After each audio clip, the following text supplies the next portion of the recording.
le voy a repetir algo que dije antes, pero me parece importante en esta época que está todo tan cerrado, las misas con gente están prohibidas, las están televisando acá los chicos. Entonces, en medio de esto, que uno está tan preocupado con los protocolos, con mirar lo que dice la televisión, las noticias, y se recarga, hablar de estos temas, ¿no? Hablar de estos temas, de las razones, dar razones de la fe, y hoy hablar sobre manuscritos antiguos, todo esto, pero estamos medio desconectados a lo mejor de la realidad, y me preocupa plantear esto, porque me parece, por lo menos desde mi perspectiva, algo que es importante, que es fundamental, y espero, Dios quiera, por lo menos poder transmitirles a ustedes la importancia de esto que parece tan alejado. Por un lado, porque es un espacio, Dios, como siempre digo, no es mía la frase, ¿no? También lo dijo Benedicto XVI, escribe derecho en renglones torcidos. Y por esta pandemia tenemos un espacio que no esperábamos. Muchos de nosotros, aquellos que tienen la gracia de tener trabajo, frenar un poco de nuestras actividades cotidianas, de ir de un lado para el otro y tener un espacio de reflexión. Y yo creo que es una buena oportunidad, ¿no? Lejos de apurarnos, lejos de estar continuamente que lo urgente nos tapa lo importante, yo propongo este espacio ¿para qué? Para reflexionar, para poder luego, tal vez luego, cuando todo esto termine, estar más preparados para dar razón de la fe al hermano, ¿no? En vista de esta cultura que es muchas veces anticristiana, que sospecha, nos instala sospechas, que para nosotros es fundamental, esclarecer, para poder dar razón en el fondo de nuestra fe en Jesucristo. De eso se trata estas charlas. El poder dar razón al prójimo de nuestra fe en Jesucristo. De poner esa piedrita en el zapato para que con la obra del Espíritu Santo en algún momento la persona se plantee y Espíritu Santo mediante tal vez se convierta, ¿no? Pero yo creo que es muy importante esto, y para eso tenemos que ver cosas que a lo mejor no nos detendríamos habitualmente. Y vimos la vez pasada, empezamos a ver la vez pasada, si ustedes me siguieron, que si los testimonios de los evangelistas, de los autores sagrados del Nuevo Testamento, es decir, los evangelistas y el resto, todos son autores sagrados, también en el Antiguo Testamento, los autores sagrados, los redactores sagrados son todos aquellos que escribieron las Escrituras. En este caso, el Nuevo Testamento, nos preguntamos si guardaron fidelidad estos autores sagrados con las enseñanzas y actos de Jesús. Eso es lo que vimos la vez pasada. Y para eso vimos algunos criterios para estar confiados que verdaderamente eran hombres sinceros, honestos, que muy escrupulosos en transmitir su fe. Vimos el criterio de exactitud histórica, por ejemplo, en Lucas. Vimos el criterio de la vergüenza, cómo se incluyen tantos episodios que hablan mal de sí mismos. Es decir, una y otra vez la sinceridad, la fidelidad, la escrupulosidad a la hora de transmitir el mensaje de Jesús, ¿no es cierto? Y ahora nos toca ver, bueno, de acuerdo, este es el siguiente paso.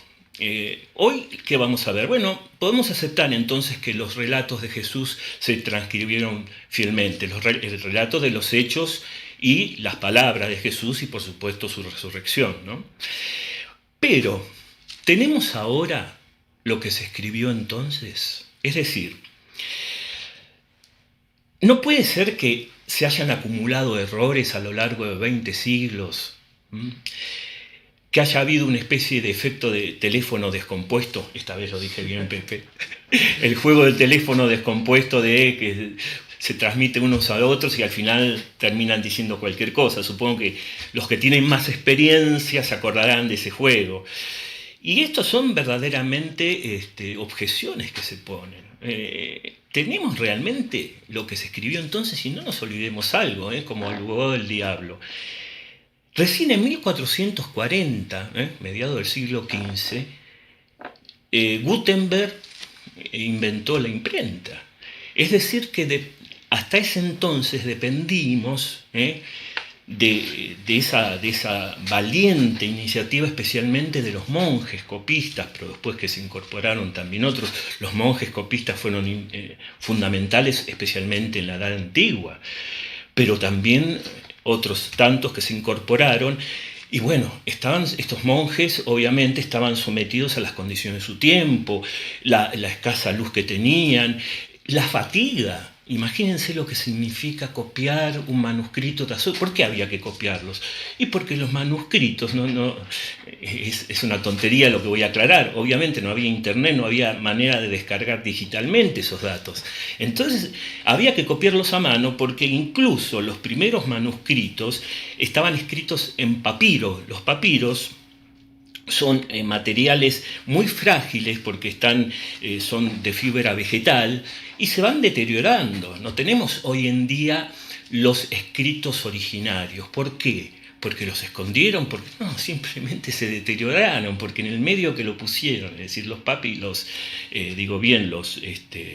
los papiros, se fueron deteriorando. Entonces ahí estaba la labor de los copistas, que antes de que se terminara de deteriorar los escritos, los vertían, los refrescaban y así sucesivamente, ¿no?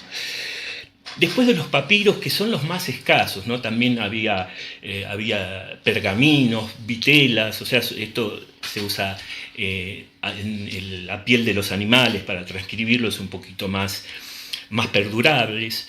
Pero tenemos que recordar esto, ¿no? Durante 15 siglos, los monjes copistas especialmente, dependimos de ellos, de sus limitaciones humanas, de su fatiga, de sus pocas condiciones, sus pocas condiciones ambientales para pasar por el Cristo. Entonces aumenta esa sospecha y nos dicen, bueno, pero entonces se perdió lo fundamental. No jorobemos, esto después de 20 siglos se perdió totalmente, ¿no? Y esto es lo que queremos hoy en día esclarecer. Cómo también en este aspecto podemos tener plena confianza que lo que tenemos en la mano, es decir, el Nuevo Testamento, responde fielmente a los originales deteriorados, perdidos de ese Nuevo Testamento. Y vamos a ver las pruebas de que así es verdaderamente. Y lo primero que tenemos que decir es que no es que tenemos uno o dos escritos ahí que se conservaron. El Nuevo Testamento es el documento mejor testimoniado de todos los documentos antiguos. Empecemos por ahí. Ustedes se van a sorprender tal vez de la cantidad de manuscritos disponibles que hay. Manuscritos que, gracias a la arqueología, se van descubriendo, ¿verdad? Y últimamente, o sea, siempre se van descubriendo nuevos manuscritos. Tenemos en total más o menos 6.000 manuscritos, parciales o completos. Después voy a decir dos palabras, ¿no? En griego original, ¿no? Que es el lenguaje del Nuevo Testamento. Pero además tenemos lo que se llaman las versiones, es decir, traducciones también antiguas que sirven para cotejar. Una traducción sirve para cotejar un manuscrito, vamos a ver eso. Tenemos 9.000 versiones en diferentes idiomas tempranos: latín, siríaco, copto, árabe y muchas otras lenguas. ¿Ven? Tenemos 6.000 manuscritos en griego originales, 9.000 traducciones, 15.000, ¿no?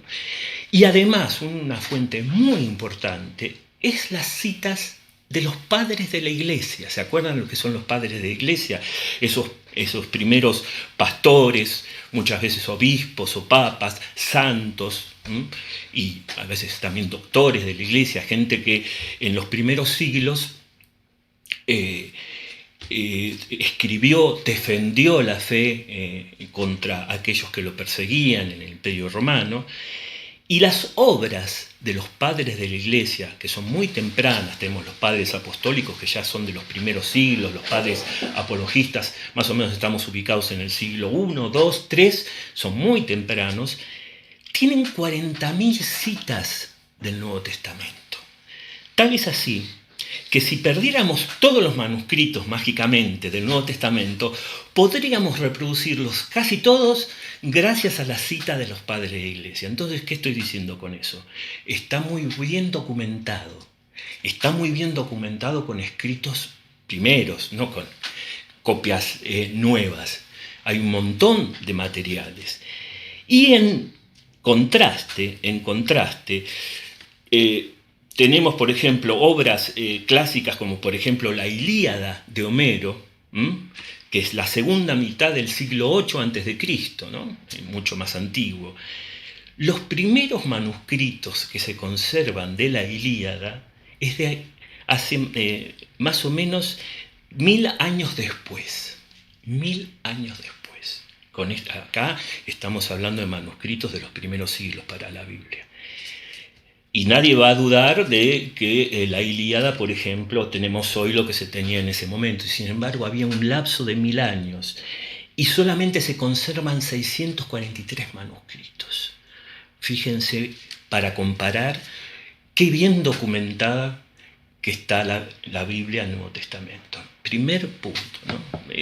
Vamos avanzando. Y bueno, los fragmentos, esto es simplemente una cuestión para compartir. El fragmento más antiguo que se conoce, lo que se llama el papiro Rylands, porque pertenece a la biblioteca de John Rylands, tiene 5 versículos de Juan 18, y data de la primera mitad del siglo II, es decir, unos 50, 60 años después de que se escribiera el Evangelio de Juan.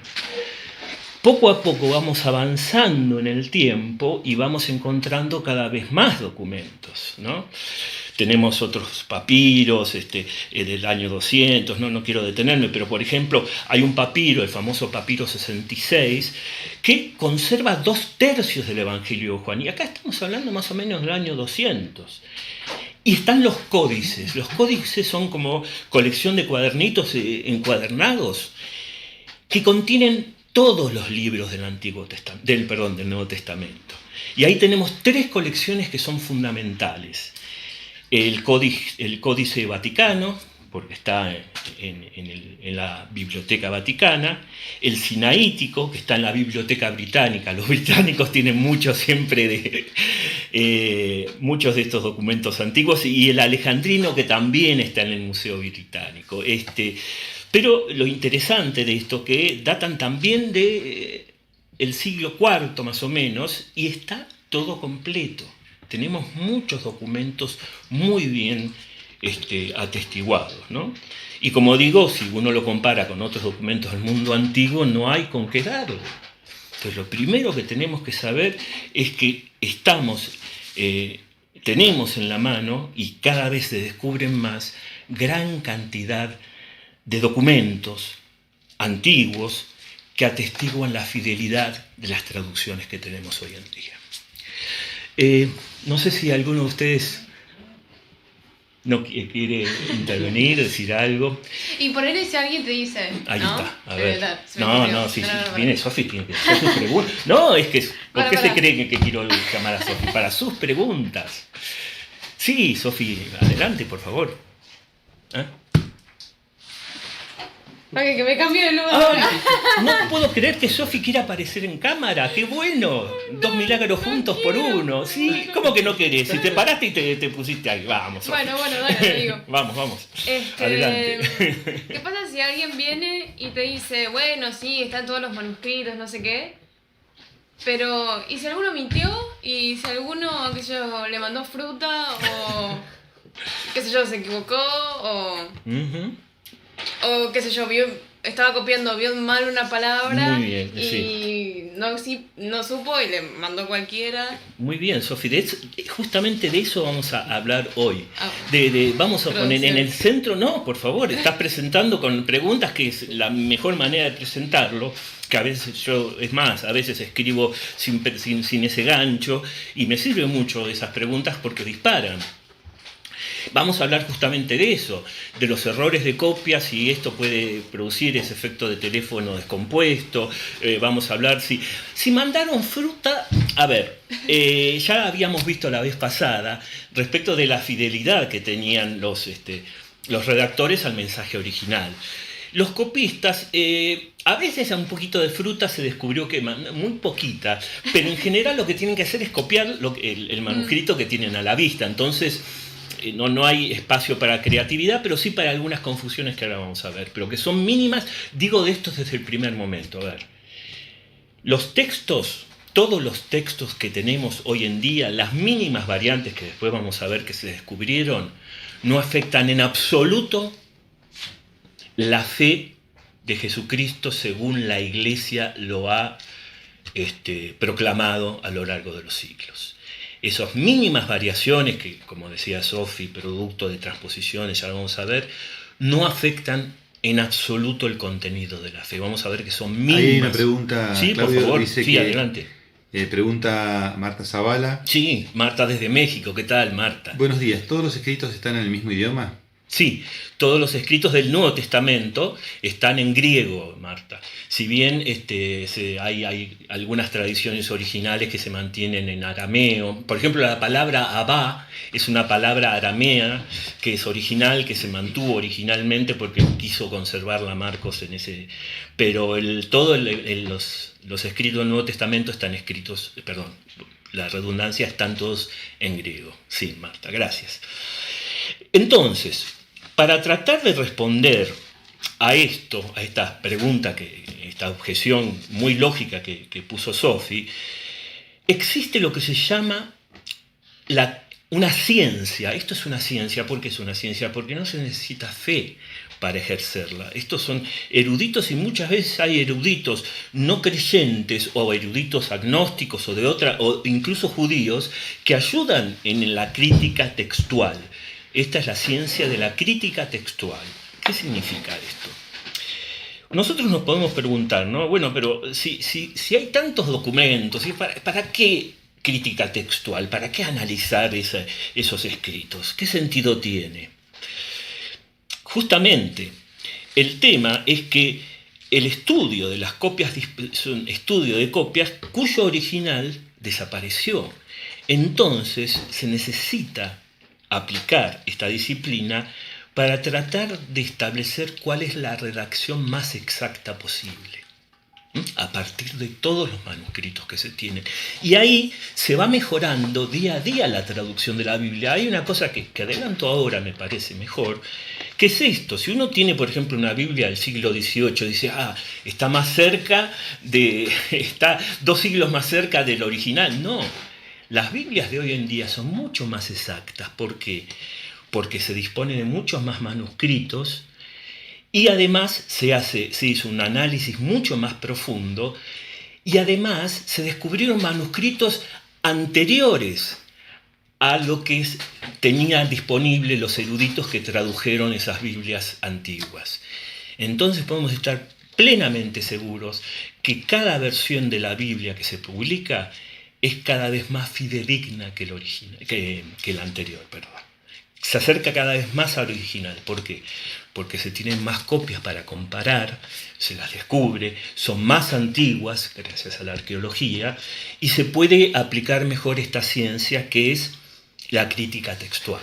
Lo primero que hay que saber es que hay otra ciencia que se llama la paleografía, que es para datar los manuscritos. Es fundamental. Yo me encuentro con un manuscrito que es del siglo XVIII o es de los primeros siglos. Bueno, hay una disciplina que se llama paleografía que estudia la escritura y la evolución de la escritura. Es decir, los paleógrafos, mirando el estilo de la escritura, el contexto histórico, la caligrafía, el estilo, ya lo dije, dónde más o menos se compuso, y además la composición de la tinta.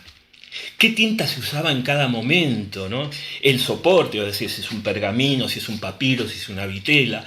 Todo eso lleva al erudito a poder datar el escrito que se descubre con bastante exactitud de algunas décadas.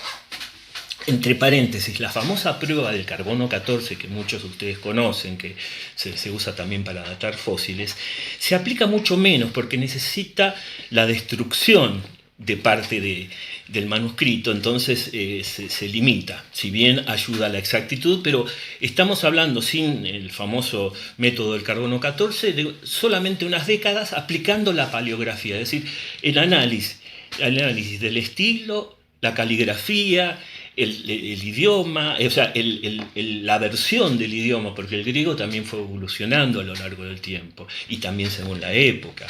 Es decir, hay, la tinta, todas esas cosas que acabo de decir, permiten datar, cuando se descubre un manuscrito, más o menos de qué siglo y de dónde es. Eso es muy importante para ir consiguiendo un corpus muy confiable de copias que constatar, que comparar, para saber cuál era la versión original. ¿Se entiende esto? Entonces, la crítica textual, una vez que tenemos todo la habitación llena de manuscritos perfectamente datados, en gran cantidad, antiguos, ¿qué es lo que hace? Lo que hace es que esos manuscritos que, como dije, se escribieron antes de la invención de la imprenta y que están necesariamente sometidos a errores, porque son seres humanos, si bien son gente en su gran mayoría que muy escrupulosamente copió, no se puede, nadie, ningún manuscrito está a salvo de algún error, fruto de la fatiga, de la visión mala de alguien, que entonces ahí se aplica la crítica textual. Vamos a ver que esto, lejos de alejarnos y de llenarnos de incertidumbre, nos hace confiar mucho, mucho más en la Biblia que hoy tenemos entre manos. Cuán confiable es y qué bien que refleja el escrito original. ¿Y cómo saben eso? Bueno, para eso está esta ciencia, no es un acto de fe. Hay un experimento muy interesante de una persona, un erudito que se llama Daniel Wallace.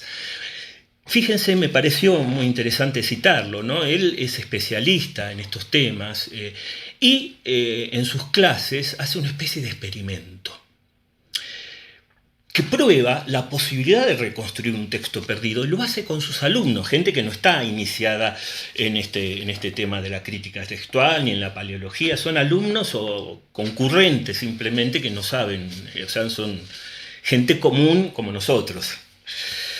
Fíjense qué interesante, aparta, por lo menos para mí interesante, pero que también para ustedes, aparta un grupo de alumnos que van a ser los escribas. Y redactan una serie de copias consecutivas de un texto antiguo, no importa qué texto. Redactan copias consecutivas a partir de un texto original y cometen errores, a veces adrede. Wallace le pide que a veces, de vez en cuando, deslicen un error, por más que obviamente no usan ni el corrector de Microsoft ni nada, es a mano como los copistas. Y ya les digo, con ciertos errores, y además algunas de esas copias Wallace las destruye. O sea, tratar de reproducir el peor escenario posible. A la mañana siguiente, el resto de los alumnos hace de crítico textual, sin saber las reglas fundamentales, o sea, simplemente usando su criterio. Y tratan de reconstruir el texto original comparando los manuscritos que le quedan. Simplemente. Tras 2 horas de trabajo, es un texto, no, obviamente no es la Biblia, es un texto de varias páginas, presentan el original reconstruido, con todas esas limitaciones. ¿Qué pasa? Wallace entonces enseña el texto original y todos comparan línea por línea, letra por letra, palabra por palabra. ¿Qué es lo que dice Wallace al respecto? He impartido este taller más de 50 veces en iglesias, universidades, seminarios, y nunca hemos realizado una reconstrucción del texto original, que disponen de él, ¿no?, en el que hayamos cerrado en más de 3 palabras. El mensaje original queda siempre intacto. Entonces, es obvia la moraleja, ¿no? Si un grupo no experto fue capaz de reconstruir un texto corrompido con errores adrede, destrucciones adrede, ¿cuánto más eruditos, teniendo manuscritos, van a poder hacer? Pero vamos a ver concretamente cómo se puede determinar esto. No es magia, es ciencia, ¿no?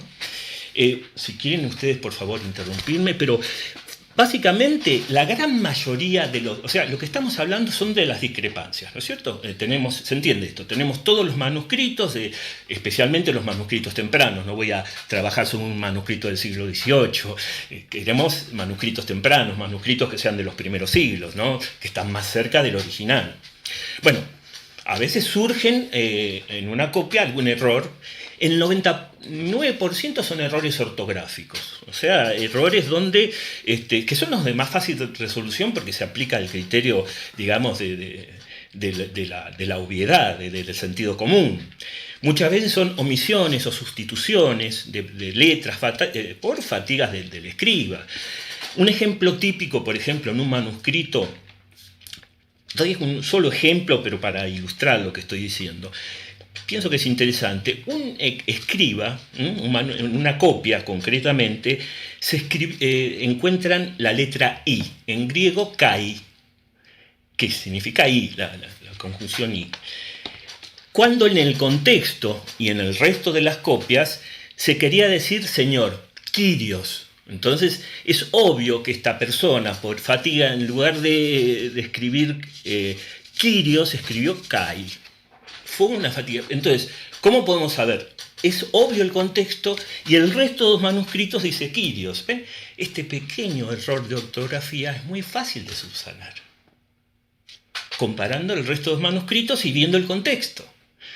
Entonces acá no hay un problema. Bueno, el 99% de las discrepancias entre manuscritos se resuelve de esta manera. Tan sencillo como eso. Además, generalmente el siguiente escriba, cuando ve eso, repara el error. Porque es obvio, porque es sentido común.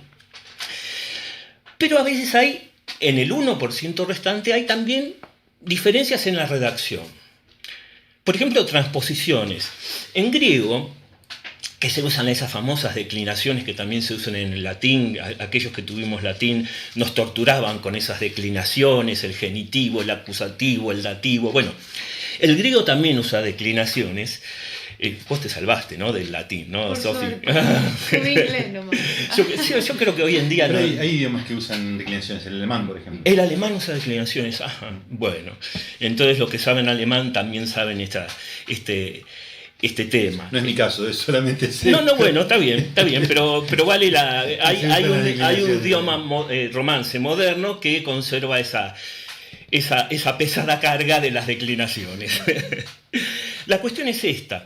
En griego no importa tanto el orden de las palabras dentro de una frase. Podemos encontrar en una carta de Pablo, Pablo ama a Dios, o ama a Dios Pablo, o a Dios ama Pablo. Es decir, mezclando siempre y cuando se conserve Dios en nominativo y Pablo en acusativo. Es decir, ahí según como la preposición que acompaña, ¿no? Pero no afecta al significado básico. Es lo mismo. Bueno, en el resto muchas veces son estas inocentes transposiciones lo que hay que salvar. Nada más que eso. Ustedes van viendo cómo estas grandes discrepancias que se decía de teléfono descompuesto y todo lo demás son mínimas. Vamos a ver que hay unos poquísimos casos donde la cuestión es más complicada, pero en la gran mayoría son estas minucias. O por ejemplo sinónimos. Hablábamos de los padres de iglesia y también de los leccionarios que se compusieron al comienzo, ¿no? Que contribuyeron mucho a la expansión del Nuevo Testamento, porque en los leccionarios se citan y constan muchos pasajes del Nuevo Testamento para la oración cotidiana, especialmente en los monasterios, ¿no es cierto? Bueno, los redactores a veces agregaban alguna palabra aclaratoria, por ejemplo. De Marcos 6:31, simplemente lo cito por si alguien quiere saberlo, a Marcos 8:26, son 89 versículos, nada menos. Los manuscritos tempranos se refieren a Jesús solo con pronombres, y él hizo tal cosa, y hizo tal otra, o sea, durante muchos pasajes está el sujeto tácito, él. Pero ¿qué pasa? Cuando uno transcribe esos pasajes en los leccionarios, uno no puede empezar, él el camino, no, tenemos que aclarar, bueno, era Jesús. Bien, los monjes copistas, teniendo esto detrás, y casi como una especie de acto automático, cuando veían el pronombre, copiaban como estaba en el leccionario, Jesús. Entonces, eso también es las grandes diferencias. Es decir, tenemos manuscritos donde aparece Jesús en lugar de aparecer él. Son cosas menores que se explican perfectamente por la intención del monje copista de transcribir aclarando como se aclaraban en los leccionarios. Ahora bien, existen también, vamos por grado, cada vez cuando estamos aclarando esto, cada vez son menores la cantidad de manuscritos que encontramos estas discrepancias. La gran mayoría son estas minucias, como digo bien, ¿no? A veces hay sustituciones o agregados menores que se descubren y se corrigen. Por ejemplo, en la primera carta a los tesalonicenses, todos los manuscritos antiguos hablan del Evangelio de Dios.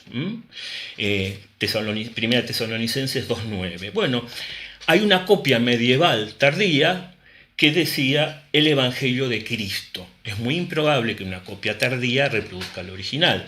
En cuanto se descubrió que había copias más antiguas que decían el Evangelio de Dios, se corrigió. En este sentido, tenemos que confiar en la honestidad y en la escrupulosidad de los eruditos que hacen la crítica textual.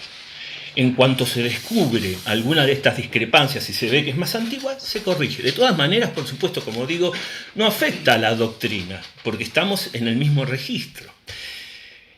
Hay algunas que son más, un poquito más difíciles porque todavía no se resolvieron. Por ejemplo, cosas como, ustedes a lo mejor van a decir, pero esto es ridículo. Bueno, en esto tienen tanto nivel de preocupación estos críticos textuales que llenan páginas, debates sobre, por ejemplo, en Romanos 5.1, quiso decir Pablo, ¿tenemos paz o tengamos paz?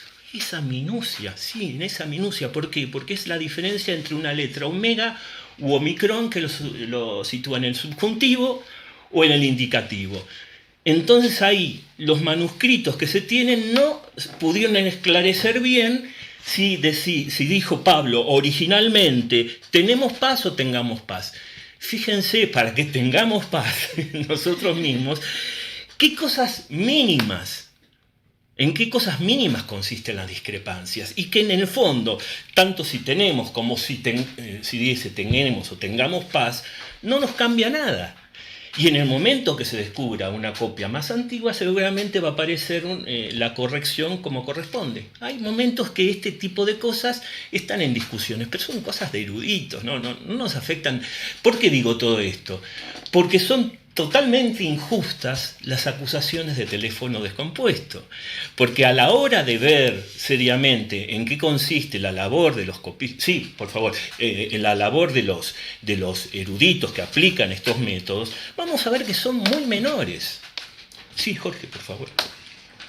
Claudio, por ahí, no sé si lo vas a mencionar después o si a lo mejor está como por supuesto. A ver.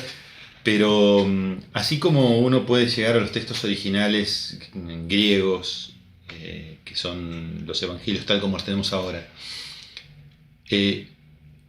¿cuánto se puede conocer de aquel evangelio en arameo que se supone, y no solamente se supone, sino que se sabe que está como en la base de los evangelios sinópticos, ¿no? Sí.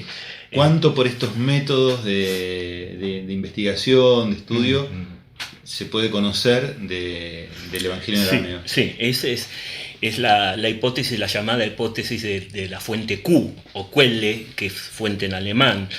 Y los eruditos dicen que en la composición de los dos sinópticos de Mateo y de Lucas, se hizo en parte por esta fuente Q y en parte por Marcos. Esto tiene más que ver con la exégesis del texto en sí mismo, y es una fuente que yo creo que los mismos eruditos la consideran totalmente perdida. Nunca se descubrió un manuscrito en arameo que reprodujera esta fuente Q. Lo que se descubrió, los manuscritos más antiguos que se descubrieron siempre fueron en griego, de manera que esta fuente Q, que dicen los eruditos que seguramente se puso por escrito, pero también se conservó en tradición oral, se considera desaparecida, hasta un nuevo descubrimiento que siempre aparecen, ¿no? Pero la pregunta es, ¿cuánto se puede conocer de esa fuente? Y bueno, ¿A cuánto podemos llegar de esa fuente? Y los que saben del tema han podido determinar, tanto en Lucas como en Mateo, muchos pasajes que vienen de esa fuente. Sí. Han podido, como una especie de operación quirúrgica, ver, bueno, esto es de Marcos y esto viene de la fuente Q. Se ha avanzado mucho respecto a eso, pero por el análisis lingüístico, es decir, sí, se sabe bastante cuánto hay de presente en Mateo y en Lucas de la fuente Q. Sí. Esto también es asombroso, cómo esta gente que analiza también y que está a años luz de lo que yo incluso como teólogo me siento totalmente a años luz de lo que pueden hacer esta gente, mucho más para acá estoy diciendo, ¿no? Porque realmente hacen una tarea de orfebrería cuando toman los textos bíblicos, no solamente las copias, los textos que trabajan, los que consideramos que reflejan mejor el original, es impresionante. Bueno, esos mismos trabajos son los que, lo mencionabas vos en un momento, ¿no? Permitió, por ejemplo, cuando se narra la apertura del Mar Rojo, ¿no? Las aguas del Mar Rojo que se abren. Bueno, los eruditos trabajando sobre esos textos se dieron cuenta que en un mismo párrafo hay dos tradiciones mezcladas con 4 siglos de antigüedad entre ellas, o sea, 4 siglos de distancia, la tradición yavista y la tradición sacerdotal. Si ustedes ven, dice por un lado, bueno, Moisés extendió su vara, era, ¿no? Era una vara, y se abrieron las aguas. Pero también dice que el viento sopló toda la noche y secó las aguas. ¿En qué quedamos?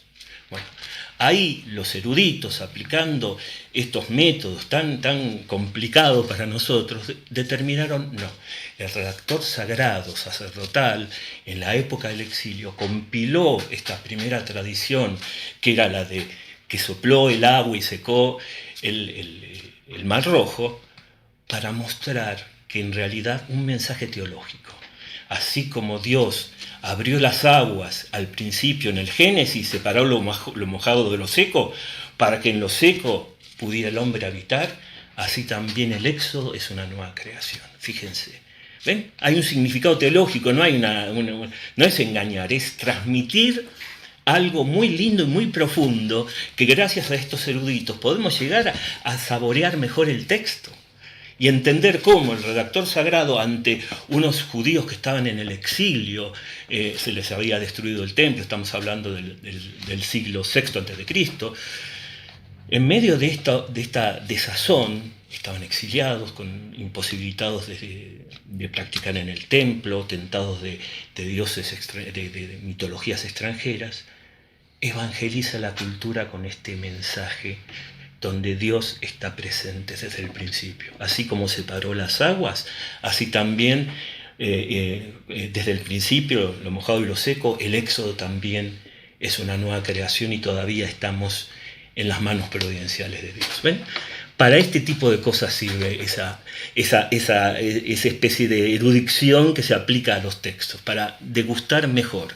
Y pasa lo mismo en esto de la fuente Q. Uno puede distinguir entonces las intenciones teológicas, puede distinguir los destinatarios, cómo cada evangelista usa de una manera tan inteligente, inspirada por supuesto, para transmitir su propio mensaje. Por eso pienso que es interesante saber estas cosas, ¿no es cierto? De manera que, bueno, y otro ejemplo más, ¿no? Para mostrar de vuelta en qué cosas mínimas se diverge, ¿no? En Mateo 9:11, Jesús, los fariseos, mejor dicho, le preguntan a los discípulos: ¿por qué tu maestro come con recaudaderos de impuestos y pecadores? Algunos manuscritos posteriores decían: ¿por qué come y bebe? ¿Por qué esto? Porque en algún momento el copista quiso armonizar con el episodio paralelo en Lucas, que sí dice que ¿por qué come y bebe? Entonces ese copista, simplemente para armonizar el texto de Lucas, agregó y bebe. Pero esto, en cuanto se descubrió un manuscrito anterior, se corrigió. Tal es la fidelidad que pretenden estos críticos textuales respecto del texto original. De manera que tenemos que tener plena confianza de la escrupulosidad y de la exactitud de lo que estamos. Acá pregunta Fernando Maidana, ¿en qué se basan las diferencias entre los distintos evangelios, incluso los sinópticos? Perfecto, Fernando. Los evangelios narran, por supuesto, la historia de Jesús por los mismos testigos o por el testimonio de esos testigos que estaban en contacto directo a los evangelistas. Es decir, toma cada evangelista testimonios históricos, sean escritos o sean orales, de primerísima mano.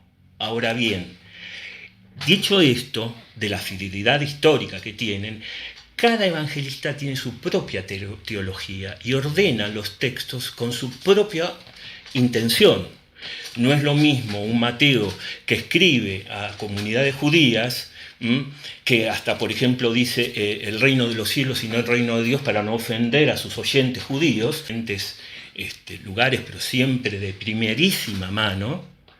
Cada evangelista compone su evangelio porque se dirige con su propio estilo a destinatarios concretos que quieren saber, tienen inquietudes. No es la misma las inquietudes de los judíos a los que se dirige Mateo, que las inquietudes de los paganos a las que se dirige Lucas, ni las inquietudes de los oyentes de Juan, etc. Adelante, por favor.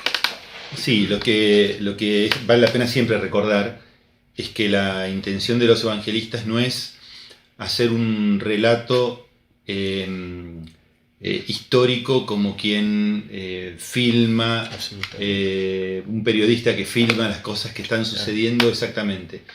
La principal intención de los evangelistas es, a través de los textos, transmitir la fe en Jesucristo para aquel que le escucha, para aquel que recibe los textos o escucha lo que está escrito, ¿no?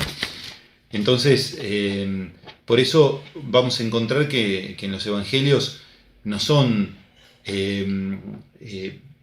coincidentes, a lo mejor en detalles, sí en el mensaje, sí en la historia, sí en los sucesos, pero a veces no encontramos encontramos algunas discrepancias, pero que no son errores o que no son falta de conocimiento del evangelista sobre lo que está hablando, sino que principalmente uno tiene que imaginarse el evangelista frente a un público al que tiene que transmitirle algo, y ese público tiene una cultura, tiene una fe, tiene una capacidad de comprender ciertas cosas.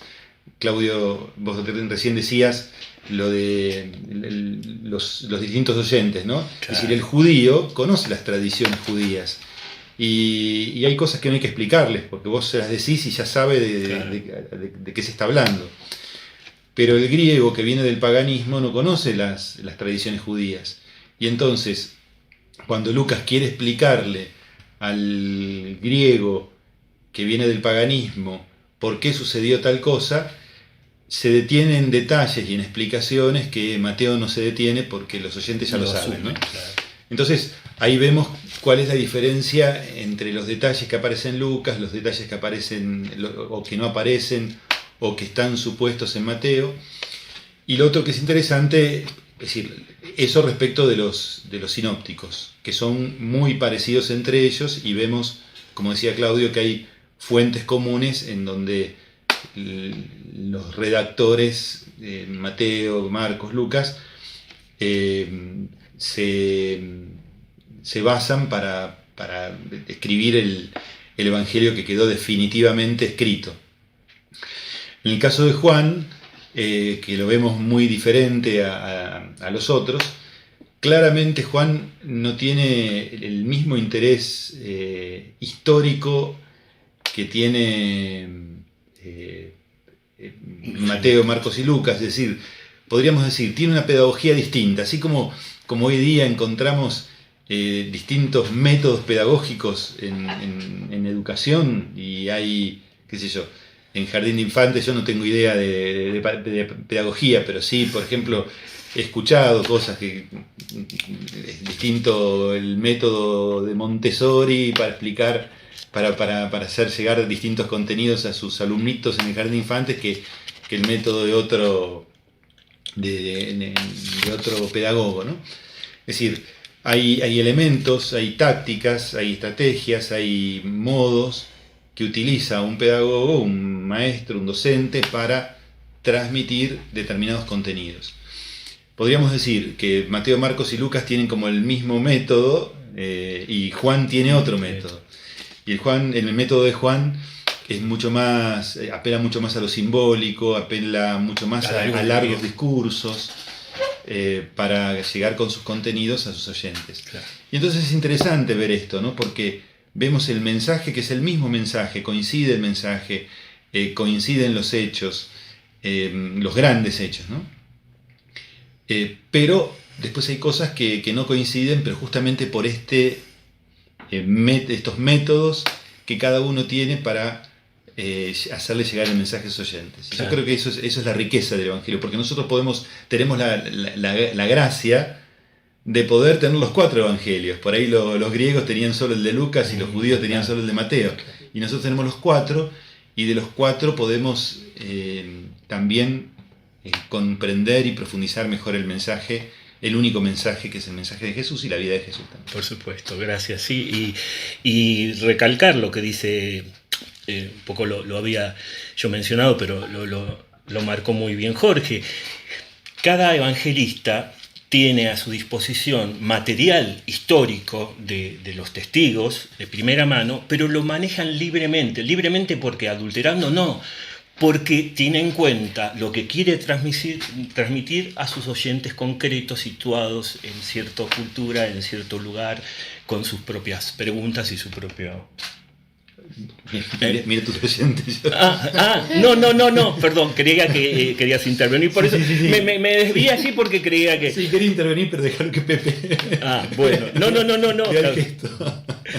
No, lo que quería agregar por ahí, que puede ser interesante, es otra fuente también que tenemos, además de la crítica, ¿cómo se llama? La crítica textual, que es hoy día la arqueología.